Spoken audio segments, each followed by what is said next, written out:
오늘은 하나님을 기쁘시게 우리 5번째 시간입니다. 하나님을 기쁘시게 하는 삶, 바로 뭐죠? 찬송입니다. 한번 따라합시다. 찬송은 하나님을 기쁘시게 합니다. 하나님은 믿음을, 예배를, 또 우리의 드리는 찬송을 기뻐하시는데, 그렇다면 우리가 드리는 이 찬송은 단순히 그냥 내가 노래를 부르고 노래를 잘하고 이것을 하나님이 기뻐하실까? 적어도 하나님이 찾으시는 것은 단순한 노래나 음악이 아니라 믿음으로 오직 하나님만을 높이는 찬송, 그 찬양을 받으시기를 원하십니다. 어원적으로 보면 또 그 내용으로 보면 찬송과 찬양이라는 것이 좀 구별되어질 수 있습니다. 찬양이라는 것이 보다 더 포괄적인 의미를 갖는 것인데, 오늘 저는 찬송과 찬양을 같은 의미로 여러분과 나누려고 합니다. 특별히 찬송이라고 하는 우리가 부르는 찬송, 노래, 이 부분들과 아울러서 우리가 이 찬송을 드리면서 고백하는 삶에 대해서 함께 이야기하고자 합니다. 자, 그러니 우리가 하나님이 기쁘시게 받으시는 이 찬송을 드리려고 한다면 하나님이 원하시는 준비된 찬양, 준비된 찬송을 드리고 있는지를 점검해 봐야 되는 거예요. 여러분, 우리는 이렇게 생각하면 참 곤란합니다. 어떤 거냐면, 하나님, 내가 바쁜 중에 내가 그래도 찬송하니까 내 찬송 하나님 알아서 받으세요. 이거는요, 전혀 하나님 앞에 합당한 찬송도 예배도 아닌 거예요. 적어도 우리의 찬송이 하나님 앞에 정성을 다하고 온전한 준비를 거쳐서 하나님 앞에 우리가 드릴 수 있는 최선의 것을 하나님 앞에 드려야 하는 것이죠. 그러니 여러분, 최선의 찬양이 된다는 것은 준비된 찬양이어야 한다는 거예요. 적어도 우리에게 있어서 이 최선의 찬양을 드리지 않고 습관적으로 노래하거나 또 한편으로 그냥 찬양할 때 나는 노래도 잘 못하고 노래도 잘 모르고 그러니 그냥 방관자로 있겠다. 또 내가 모르는 노래 앞에서 부르고 있으니 나는 그냥 못하겠다. 그렇게 나는 방관자로 있는 것은 아닌지 우리가 생각해 볼 필요가 있습니다. 자, 그러면 찬송이란 무엇인가? 찬송이란 하나님을 경배하는 음악이다 하는 거죠. 그러니까 우리가 드리는 이 찬송, 악기로 찬송하나 노래로 찬송하나 이 모든 것은 우리의 찬송을 받으시는 분은 오직 한 분, 하나님이시다. 사람을 위한 건 찬송이 아니에요. 여러분, 대중가요도 사람들을 위로할 수 있잖아요. 그렇죠? 그런데 우리가 드리는 찬송이 되는 것은 하나님을 위한 노래다 하는 거죠. 그렇기 때문에 진리이신 그 하나님을 높여드리는 것, 그래서 그 하나님께 올려드리는 것. 여러분, 이 말이 무슨 의미를 갖느냐면, 찬양이 설교를 위해 존재한다거나 무엇이 무엇을 위해 존재한다는 것은 말이 안 되는 생각인 거예요.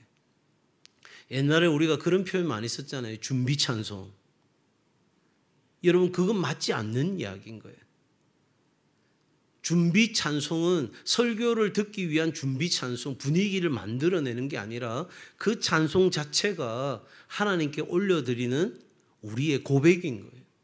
그러니까 설교를 위해서 찬송을 앞에 분위기를 흔히 우리 하는 말로 까는 그런 것이 찬송이 아니다 하는 이야기죠. 찬양은 설교 말씀을 듣기 위한 필수적인 준비가 아니라 예배의 핵심 요소입니다. 그러니까 예배에 있어서 사실 설교가 제일 중요하죠. 왜? 시간적으로 보면. 그런데 여러분, 그 시간과 상관없이 하나님이 받으시는 예배에는 반드시 뭐가 있어야 되냐면 찬송이 있어야 된다. 그렇기 때문에 여러분, 오직 하나님을 위하여 영적으로 우리가 화답하는 것, 하나님이 우리에게 주신 은혜에 대하여, 하나님이 우리에게 행하신 일에 대하여 우리가 응답하는 것, 화답하는 것, 또 하나님이 주신 말씀을 듣고 그 말씀이 그러한가 하여 깨달음이 왔을 때 우리가 그 말씀을 인하여 하나님을 찬양하는 것, 이것이 이 찬송의 본질적인 의미인 거예요. 자, 그러면 우리가 드리는 이 찬송에는 어떤 의미들이 있을까? 여러분 교회 음악가인 데이비스가 이렇게 이야기합니다. 찬송은 세 가지 차원이 있다는 거예요. 첫 번째, 하나님에 관하여 하나님께 아뢰는 노래이고, 두 번째, 인간에 관하여 하나님께 아뢰는 노래이고, 세 번째, 하나님에 관하여 인간에게 말하는 노래다. 아리송하시죠? 저게 무슨 말인가? 첫 번째는 하나님에 관하여 하나님께 응답하는 노래다. 이 말은 뭐냐면 하나님의 하나님 되심, 하나님의 속성, 하나님의 신실하심, 하나님의 미쁘심, 하나님의 전능하심, 하나님의 무소부재하심, 바로 그 하나님에 대하여 우리가 노래로 화답하는 것, 이것이 뭐다? 첫 번째, 찬송이다. 두 번째, 인간에 관하여 하나님께 아뢰는다는 것은 뭡니까? 여러분, 우리의 연약함과 우리의 필요가 있잖아요, 그죠?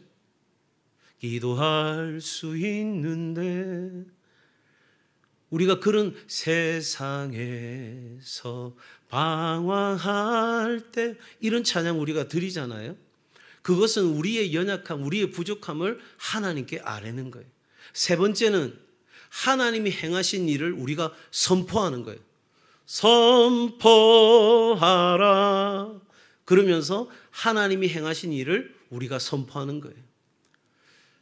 목소리가 잘 안 나와서 노래를 제대로 부르기가 좀 쉽지는 않지만 어쨌든 다 알아들으셨죠? 예. 저도 지금 마이크로 들어오는 제 목소리가 굉장히 낯섭니다. 그래도 하나님 은혜 주셔서 많이 회복하게 되었고 이제 끝물인 것 같습니다. 자, 여러분, 이렇게 하나님 앞에 드리는 찬송에는 바로 믿는 자들이, 그러니까 믿음 없는 사람들이 드리는 건 찬송이 아니에요. 하나님은 믿음이 없이 드리는 예배, 믿음이 없이 드리는 기도, 믿음이 없이 드리는 찬송, 그거 받으신다 안 받으신다? 안 받으세요. 그러니 하나님 앞에 온전한 찬송을 올려드리려고 하면 내가 뭐가 있어야 돼요? 믿음이 있어야 돼요. 동시에 여러분, 하나님의 은혜에 감사하는 것이 있어야 돼요. 하나님이 나에게 행하신 그 일들, 그 놀라운 구원과 그 감격, 그리고 오늘도 내 삶을 섭리해 가시는 바로 그 은혜에 대하여 감사함이 이 찬송 속에 있어야 돼요. 더 나아가서 하나님의 영광을 위한 고백이 이 찬송 속에 있고, 하나님의 행하신 일들을 우리가 노래로, 악기로 우리가 할 수 있는 모든 것을 동원하여서 하나님을 찬양하는 것, 이것이 바로 찬송, 찬양의 의미인 거예요. 믿음이 있는 것, 그래서 하나님 앞에 감사하는 것, 하나님의 영광을 위한 것, 그리고 하나님께서 하나님 되심과 하나님의 성품을, 하나님의 행하신 모든 일들을 우리가 입술을 열어 선포하는, 이것이 우리가 드리는 찬송이다. 자, 그렇다면 여러분, 이 찬양에는 어떤 의미가 담겨 있을까요? 찬양은 시작. 우리의 믿음을 표현하게 합니다. 다시 한번, 찬양은 우리의 믿음을 표현하게 합니다. 찬송이 우리의 믿음을 드러내는 거, 표현하는 거예요. 여러분, 누군가를 사랑한다고 하면 말을 해야 돼요? 말하지 않아도 알아요? 네? 말해야 되죠. 말해야 되죠. 왜 TV 드라마 같은 데 그런 거 보면 알잖아요. 너무너무 사랑했는데 말을 못 해가지고 다른 데 시집가고, 그래가 나중에 뒤에 뭐 서로 통탄하고. 여러분, 말이 중요한 것처럼 하나님을 향해서 우리의 믿음을 표현하는 게 중요한 거예요. 그래서 우리가 매 예배마다 뭘 하죠? 신앙 고백을 하는 거예요. 여러분, 신천지 교인은 신앙 고백 안 해요. 그러니 주일날 예배 드리다가 옆에 사도신경 하다가 살짝 한번 보세요. 혹시 안 하고 있는지. 그럼 뭔가 문제가 있는 거예요. 여러분, 그렇게 우리는 입술을 열어서 고백하는데, 여러분, 이것이 어떻게 믿음을 표현하는 일인가? 성경은 이렇게 이야기하고 있어요.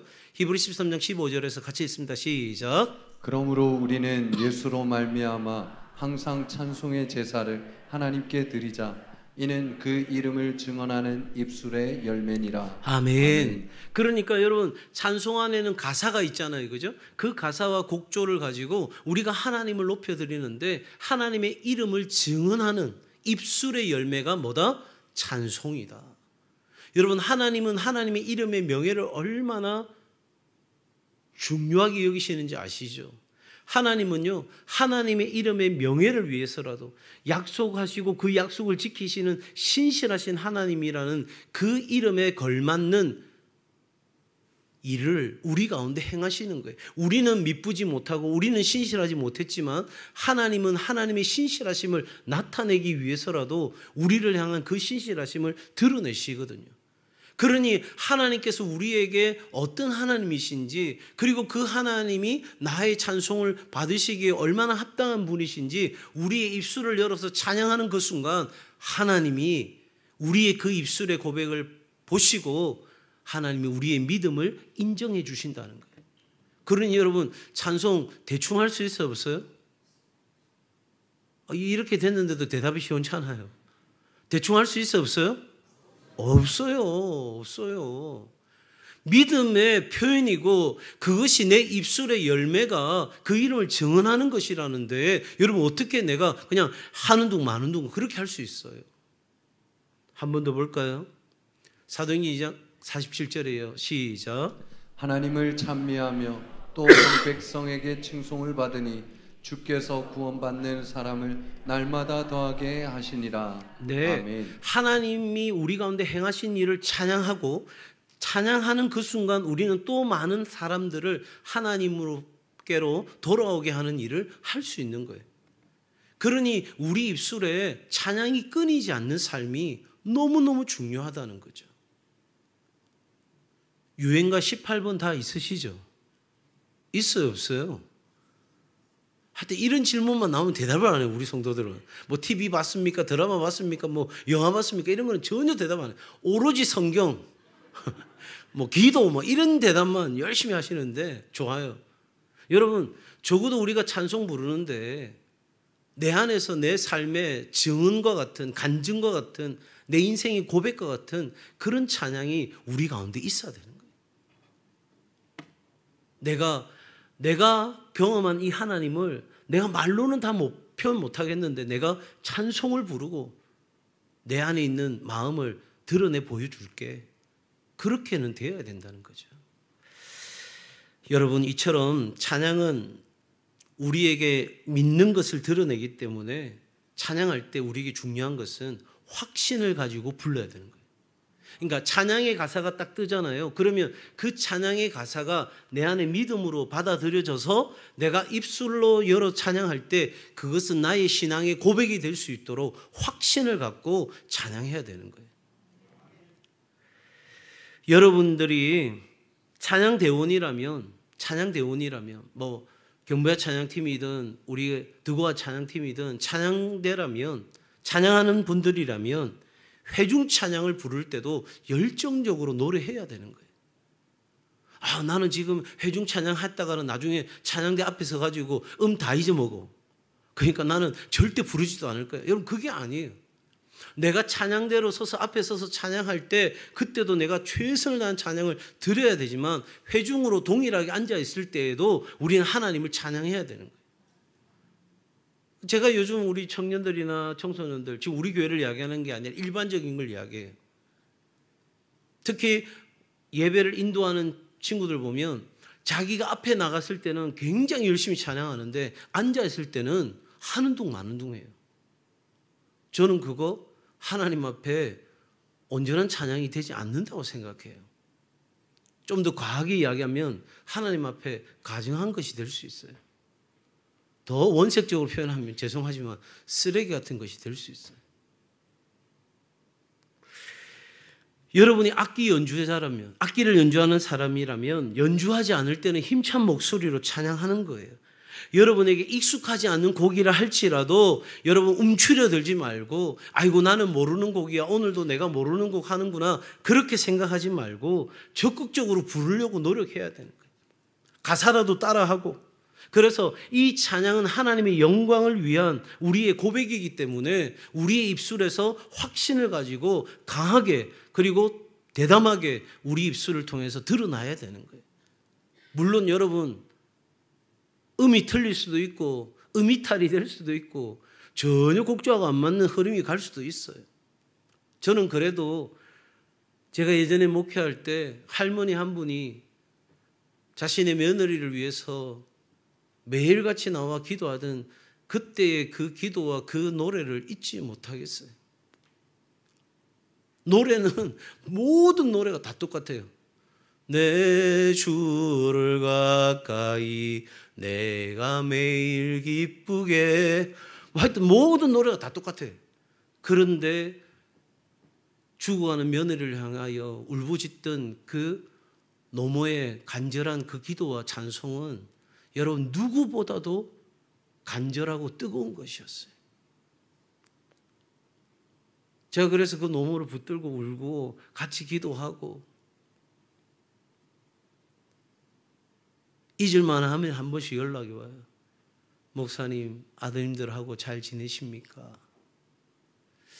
사랑하는 여러분, 그렇다면 우리가 어떻게 기도하고 찬양하는 것이 맞을까? 하나님의 관심은 무엇이 아니라 누구예요? 그러니까 우리가 무엇으로 하나님을 찬양하느냐, 그것에 관심 있는 것이 아니라 누가 하나님 앞에 어떻게 찬양하느냐, 여기에 하나님의 관심이 집중되어 있는 거죠.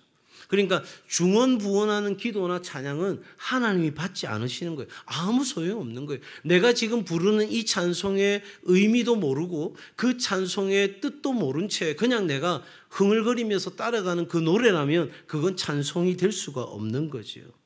우리는 뭐에 관심 가져요? 찬양의 소리에 관심 가져요. 오늘 악기는 제대로 연주되고 있나? 지금 앞에 서 있는 싱어팀들은 노래를 제대로 부르고 있나? 지금 우리 찬양되는 하모니가 지금 맞나? 틀렸나? 누가 지금 소리를 내나 안 내나? 여기에 우리는 관심이 있지만 하나님은 노래가 아니라 우리의 심령에 관심을 가지십니다. 우리는 노래를 유창하게 하여 사람을 감동케 하려 하지만 하나님이 원하시는 것은, 예배도 마찬가지지만 영과 마음으로 드리는 그 심령의 깊은 기도와 찬양을 하나님이 받기 원하시는 거예요. 우리는 봉헌의 양에 관심 갖습니다. 누가 얼마를 했나? 그러나 하나님은 양이 아니라 변화되어가는 우리의 심령에 관심을 가지십니다. 그러니까 하나님은 우리의 무엇에 관심을 갖고 있는 것이 아니라, 왜 그럴까요? 그 무엇은 다 누구 거예요? 누구 거예요? 하나님 거예요. 여러분 아무리 수천만 원, 수백만 원을 벌었다 칩시다. 그러나 하나님이 허락하시지 않으면 그거 단 한 푼도 쓸 수 있어요, 없어요? 없어요, 여러분. 내가 그렇게 바둥거리면서 쌓아온 내 공든탑이 하루아침에 하나님 쓸어버리시면 끝나는 거예요. 무엇은요, 다 하나님의 것이에요. 그런데 우리는 자꾸 그것 가지고 내 것이냐, 하나님 내가 이만큼 합니다, 내가 이만큼 드립니다, 내 이 정도 합니다, 그러니까 하나님 알아주셔야 돼요. 그러면 하나님이 참 답답해 하시지 않겠어요? 얘야, 그거 내 것을 너에게 준 것뿐인데 그게 내 것이냐, 그렇게 주장하고 그렇게 살려고 하면 인생에 답이 있겠니? 그렇게 하나님 우리에게 묻지 않으실까요? 적어도 여러분, 하나님은 우리의 중심, 우리의 심령 깊은 곳, 바로 무엇이 아니라 저와 여러분을 그 어떤 것보다도 가장 중하게 여기신다는 것을 기억할 수 있기를 바랍니다. 자, 그러면 우리가 왜 찬양해야 될까? 찬양해야 될 이유가 뭐냐? 첫 번째, 창조와 구원의 하나님이시다. 우리를 이 땅 가운데 존재하신 것이 하나님이십니다. 그리고 죽을 수밖에 없던 우리 영혼을, 지금 새벽에 우리 히브리서 보고 있잖아요.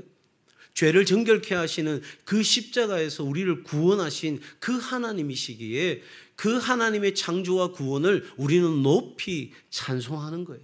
두 번째는요, 거룩하신 하나님. 무슨 말입니까? 바로 찬양받기에 합당한 분이시기 때문에 우리는 하나님을 찬양하는 거예요. 여러분, 찬양받기에 합당하지 않는데 사람을 높여주거나 치켜 올려 세우면 그거 뭐라고 이야기하죠? 두자로 하는데 아부가 되죠. 예. 우리는 하나님께 아부 뜨는 게 아니에요. 하나님이 우리의 찬양을 받으실 만한 분이 못 되시는데 그래도 그런 분인 것처럼 쳐주자, 그렇게 예배하는 것이 아니라 하나님은 우리의 찬양을 받으시기에 합당한 분, 충분한 분, 우리가 찬양하지 않는 것이 이상하리만큼 하나님은 위대하신 분이십니다. 그래서 우리가 하나님 찬양하는 거예요. 세 번째는요, 하나님은 우리에게 뭐 하라고? 찬송하라고, 찬양하라고 명령하셨습니다. 그러니 여러분, 우리가 하나님으로부터 지어진 피조물인데 하나님의 명령을 따라 사는 것은 합당한 것이겠죠. 이 땅에 존재하는 모든 피조물은 하나님을 찬양해야 될 의무가 있습니다. 그래서 모든 피조물은 찬양해야 되고 언제 어디서나 찬양해야 되고 넘치는 기쁨으로 찬양해야 됩니다. 이거는 꼭 기억하셨으면 좋겠어요. 한번 따라합시다. 모든 피조물은 찬양해야 합니다. 언제 어디서나 찬양해야 합니다. 넘치는 기쁨으로 찬양해야 합니다. 왜 우리 마음에 이런 마음 들잖아요. 지금은 찬양할 기분이 아니야. 여러분, 그 기분 아닌 것을 하나님께 내어드리고 우리는 하나님 앞에 우리의 의지를 동원해서 하나님 앞에 마땅한 찬양을 드릴 때 우리가 찬양할 수 없던 그 마음이 우리 안에 샘솟는 기쁨으로 역사하는 것을 경험하게 될 줄로 믿습니다. 기도가 안 되십니까? 그러면 찬양하십시오. 정말 하나님 앞에 뜨겁게 찬양하십시오. 찬송의 문이 열리면 기도의 문이 열리고 기도의 문이 열리면 하늘의 문이 열리는 줄 믿습니다. 그러니 여러분, 이건 따로 갈 수가 없어요. 적어도 여러분, 하나님은 우리를 무엇보다 예배자로 부르셨어요. 이것이 얼마나 놀라운 특권인지 몰라요. 우리가 누릴 수 있는 최고의 특권이 하나님 앞에 예배 드릴 수 있는 존재가 되었다는 거예요. 아마 우리 젊은 세대들에게 이야기하면 예배가요? 제가 언젠가도 이야기 드렸지만 예배 드리기 싫은 사람은요, 천국 가려고 꿈도 꾸지 마세요. 왠지 아세요? 천국 가면 예배밖에 안 해요. 천국 가서 전도할 거예요. 기도할 거예요. 뭐 할 거예요? 우리는 우리 주님 앞에서 계속해서 노래하고 예배하는 예배밖에 없어요. 그래서 누가 지옥 갔다잖아요. 천국은 너무 심심해요. 지옥은 어떤지 보여주세요 했더니 지옥에서 사람들이 막 즐겁게 있는 거예요. 난 천국 아니고 지옥 가고 싶어요. 그랬더니 여러분, 가서 막 다 죽을 것 같은 거예요. 내가 본 지옥은 이런 지옥이 아닌데요. 그때는 잠시 휴식 중이어서. 여러분, 적어도 우리 안에서 예배 드릴 수 있는 자가 되었다는 건, 하나님께 나아갈 수 있는 자가 되었다는 건 누구나 나아갈 수 있는 게 아니잖아요. 우리가 누릴 수 있는 놀라운 특권을 가진 거예요. 그러니 우리의 삶과 우리의 예배가 따로 국밥이 되어서는 안 되는 거예요. 내 삶이 곧 예배가 되고 예배가 곧 내 삶이 되어지는, 그래서 찬송이 내 삶이 되고 내 삶이 하나님 앞에 드려지는 노래가 될 수 있도록 살아가는 이러한 삶이 우리 가운데 요구되는 거죠. 적어도 하나님 앞에서 우리는 온전한 예배를 삶으로 드리는 예배로 나아가야 할 것입니다. 자, 찬양의 방법, 능력, 결과를 한마디로 정리해 보겠습니다. 방법은 뭐죠? 찬송 찬양하는 방법은 뭐예요? 모든 것으로. 옛날에는 그랬어요. 드럼, 저런 사탄의 악기들은 들어올 수 없다. 여러분, 피아노요, 옛날 서구에서는 술집에서 연주되는 악기였어요. 언제부터 피아노는 고상한 악기가 되고 저런 드럼은 허접한 악기가 되었습니까? 그런 거 아니죠. 오늘날 많은 세대 변화가 일어났지만 여러분, 적어도 우리가 할 수 있는 모든 것을 동원해서 우리의 목소리로, 우리의 몸으로 우리가 할 수 있는 악기를 다 동원해서 그렇게 우리가 하나님을 찬양하는 거예요. 그러니까 모든 것으로 하나님을 높여드리는 것, 여기에 우리가 집중하는 거죠. 찬송의 능력은 무엇입니까? 우리가 찬송하게 되면 영혼에 기쁨이 넘치게 됩니다. 기쁨을 상실했습니까? 즐거움을 잃어버렸습니까? 인생의 의미도 찾지 못하겠습니까? 그러면 다른 거 하지 마시고 계속해서 찬양하는 일에 집중해 보세요. 그 찬양에는 힘이 있습니다. 능력이 있습니다. 결과적으로 어떻게 됩니까?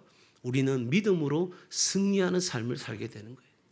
낙심할 때 찬양하니 다시 마음이 세워지고, 마음이 세워지니 기도하게 되고, 기도하니 영적인 삶의 전투에서 승리하게 되고, 궁극적으로 우리는 하나님께 영광을 올려드리는 삶을 살게 되는 거예요. 그러기에 여러분, 이 찬송은 놀라운 것이죠. 앞서도 말씀드린 것처럼 하나님이 기뻐하시는 찬송의 삶은 예배하는 찬양. 다시 말해서 우리가 하나님 앞에 예배할 때 드리는 이 찬송이 중요한데, 여러분 찬송할 때에 회중이 모두 찬양해야 되는 거예요.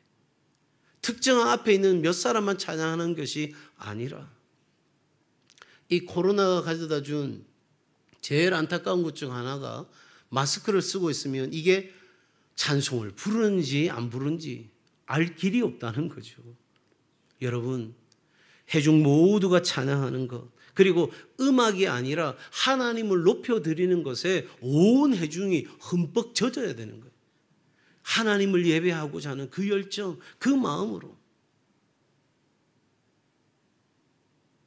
적어도 내가 하나님을 향한 그 간절한 사모함이 우리 가운데 있어야 되겠죠. 적어도 여러분 말씀과 찬양 가운데 우리는 진정한 승리를 경험할 수 있도록 우리의 예배의 찬양이 더욱더 하나님 앞에 집중될 수 있도록 나아가야 되는 거예요. 더 나아가서 삶 가운데 일어나야 될 찬양은 무엇입니까? 우리의 삶 속에서 찬양의 제사를 드리는 거예요. 내 삶 그 자체가 하나님께 올려드리는 향기로운 제사가 되고 찬송이 되는 그 삶이 하나님 앞에서 오케이가 되는 삶인 거예요. 야, 너 진짜다. 이런 삶이 되는 거예요. 그것이 사도 바울의 표현으로 비유하자면 그리스도의 향기를 바라는 삶이에요. 우리가 드리는 향은 하나님이 흠향하시잖아요. 아, 좋다. 그렇게 맡으시듯이 저와 여러분의 삶이 하나님께 드리는 예배가 되고 제사가 되어서 하나님 앞에 향기로운 찬송으로 올려드릴 때 하나님이 기쁘게 맡으시는 그런 향이 되어야 한다는 거죠. 그러기 위해서는 우리의 언행 심사가 바뀌어야 돼요. 우리의 생각하고 말하고 하는 행동하는 모든 것들이 우리 안에 변화가 일어나야 돼. 하나님이 찾으시는 것.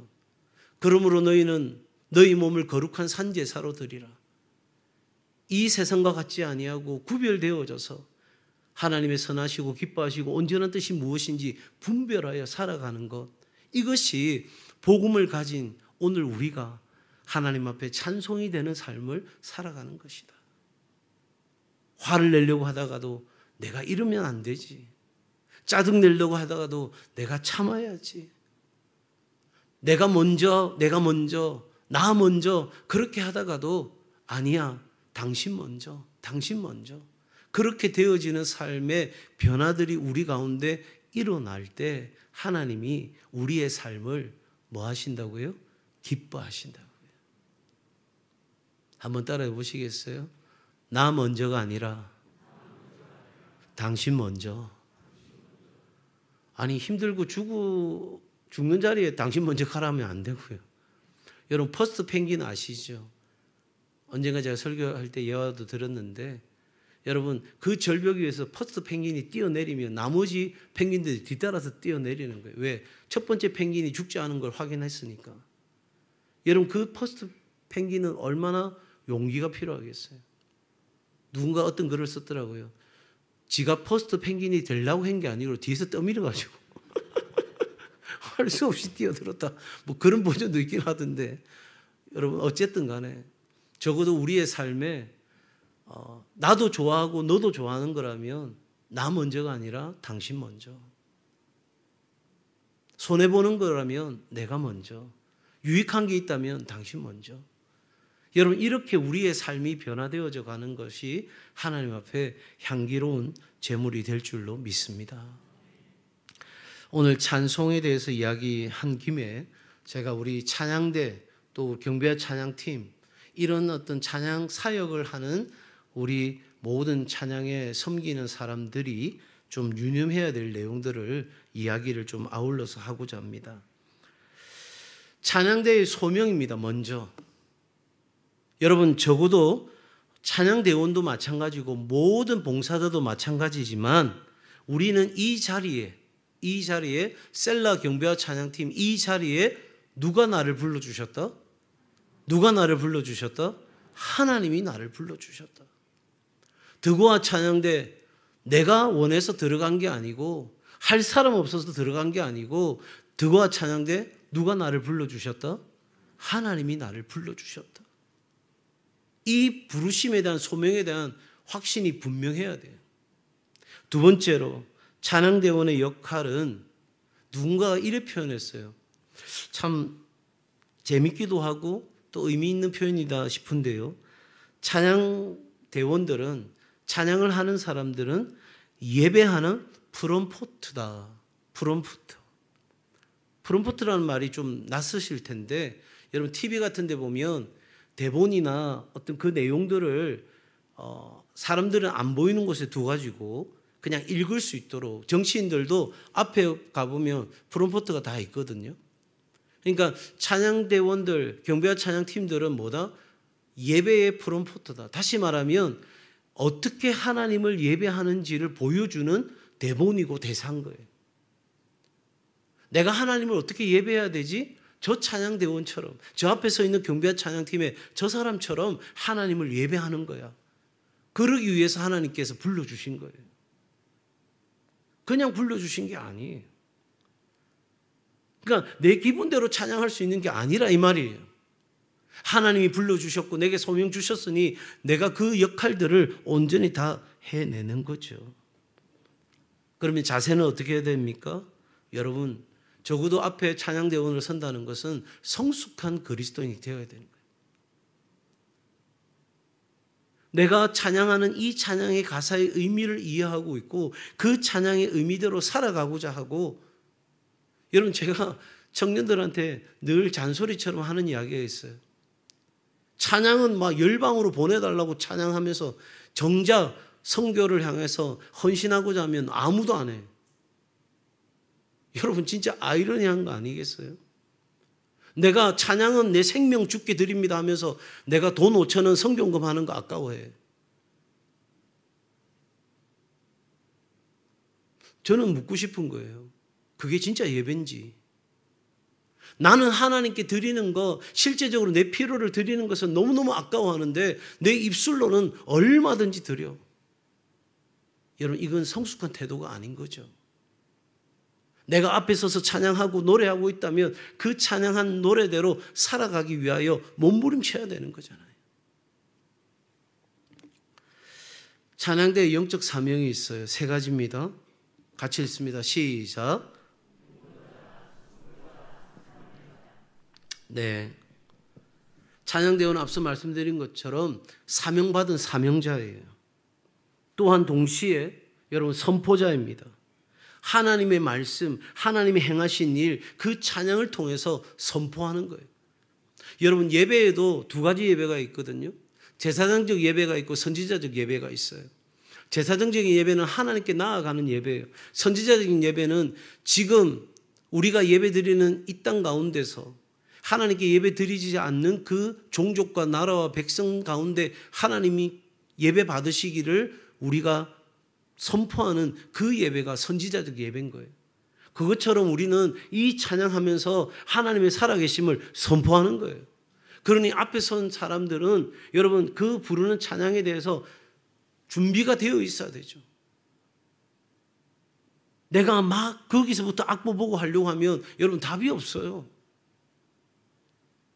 어쩌다가 보는 거죠. 어쩌다가. 최선을 다해서 내가 부르는 찬양이 내 삶의 신앙의 고백이 될 수 있도록 준비해야 되는 거예요. 그리고 또 하나가 뭐라고요? 인도자는 거예요. 예배를 인도하는 것은 예배 인도하는 사람이나 설교자가 예배를 인도하는 게 아니라 여러분도 똑같은 예배 인도자인 거예요. 예배위원인 거예요. 여러분 적어도 우리가 그 예배위원으로 섰을 때 우리의 입은 복장이나 우리의 마음가짐이나 다 달라야 되죠. 적어도 우리가 하나님 앞에서 그런 영적 사명을 감당한다는 것을 우리 찬양대원들은 또 경배 찬양팀들은 기억했으면 좋겠습니다. 마지막으로 찬양대의 음악적 사명이 있어요. 그냥 내 마음대로 부르려고 하면 찬양대 하면 안 돼요. 그렇잖아요? 내 기분대로 막 찬양하고 내 생각대로 찬양할 거면 찬양대를 해서는 되는 게 아니에요. 그냥 회중 안에서 찬양하시면 되는 거예요. 최선의 음악이 하나님 앞에 올려드려야 되는 거예요. 언제쯤 하나님께서 제 꿈을 이루어 주실지는 모르겠는데 저는 적어도 3부 예배를 드리는 꿈을 꿔요. 그게 예배를 3번 드린다는 차원이 아니라 1부는 떼제 공동체처럼 아무런 악기도 없는데 정말 하나님 앞에 온전한 깊이 있는 묵상과 같은 예배를 드리는 그 예배. 또 두 번째는 정말 하나님 앞에 마음껏 찬양할 수 있는 그런 예배. 세 번째는 예전에 그 모든 것들을 잘 지켜서 드리는 예배. 그런 예배의 다양성이 하나님의 교회 가운데 있었으면 좋겠다. 제가 꿈꾸는 예배 중에 하나예요. 물론 궁극적으로는 하나님의 임재가 충만한, 그래서 여기 있는 이 공간 안에 하나님의 임재로 꽉 채워져서 누구도 죄된 모습 가지고는 이 안에 들어올 수 없을 만큼 강력한 하나님의 임재가 있는 그 예배를 저는 꿈꿔요. 천국의 예배죠. 하나님의 살아계심과 하나님의 임재와 하나님의 역사를 조금도 누구도 부인할 수 없는 그런 예배, 그런 예배를 저는 간절히 사모해요. 제 죽기 전에 그런 예배 드리고 천국 가서 제가 드렸던 예배가 바로 이 예배였군요. 그렇게 되기를 저는 소원합니다. 여러분에도 그 소망이 있기를 바랍니다. 정말 우리 교회 가운데 다양한 예배가 드려질 수 있기를 저는 꿈꿔봐요. 사랑하는 여러분, 최선의 음악을 한다는 것은 최선의 찬양을 드리는 거예요. 저는 보고 싶어요. 우리 드고아 찬양대가 토요일이든 평일이든 나와서 연습하는 걸 보고 싶어요. 여러분, 사랑의 교회 악보 없이 찬양대가 찬양하는 거 그거 그냥 됩니까? 절대 그냥 되지 않습니다. 아무리 성악 전공하고 해도 여러분 연습 없이 그렇게 하모니를 만들어낼 수 있습니까? 적어도 여러분, 우리가 드리는 찬양을 얼마만큼 준비해서 드리느냐는 거예요. 두 번째 표현입니다. 여러분, 찬양은요, 생동감 있게 드려져야 돼요. 정말 살아있는, 하나님은 살아계시잖아요. 그런데 내가 서글프다고 서글프게 불러서야 되겠습니까? 마지막으로 이 찬양의 인도자라는 확신을 가지고 나는 못하니까 그냥 적당하게 묻어가련다. 그거 안 됩니다. 그런 마음이면 찬양대 서지 않는 것이 낫습니다. 이렇게 이야기하면 또 아이고 나는 드고아 이제 못하겠다. 나는 이것도 못하겠다. 저것도 못하겠다. 그러실 것 같은데 여러분 그런 마음 품지 마세요. 그건 흔들리는 마음인데 하나님 반대쪽으로 넘어지는 거예요. 나는 부족한데. 그래, 찬양은 그런 거지. 찬양대는 그렇게 서야 되는 거지. 그래서 내가 부족하지만 더 열심히 하나님 앞에 최선을 다한 찬양을 준비해 보겠다. 그런 마음이 결단될 수 있기를 바랍니다. 하나님께서 우리의 찬양을 받으시고 정말 하나님 기뻐하시는 그 찬송이 우리 교회 가운데 넘치는 은혜가 있기를 바랍니다. 예전에 제가 비웃었다기보다는 좀 그렇다 한 데가 있어요. 왜냐하니까 교회 이름이 찬양이 넘치는 교회였어요. 그런데 그 교회 지나갈 때마다 찬양 소리가 안 들려. 아니 찬양이 넘치면 찬양이 넘쳐야 되잖아요. 일주일을 그 동네를 지나가는, 제 청년 때거든요. 동네를 지나가는데 찬송이 안 들려. 그래서 제가 어린 마음에 그런 생각이 있어요. 교회 이름을 왜 저렇게 지었지? 우리 교회는 찬양이 넘치는 교회가 되길 바랍니다.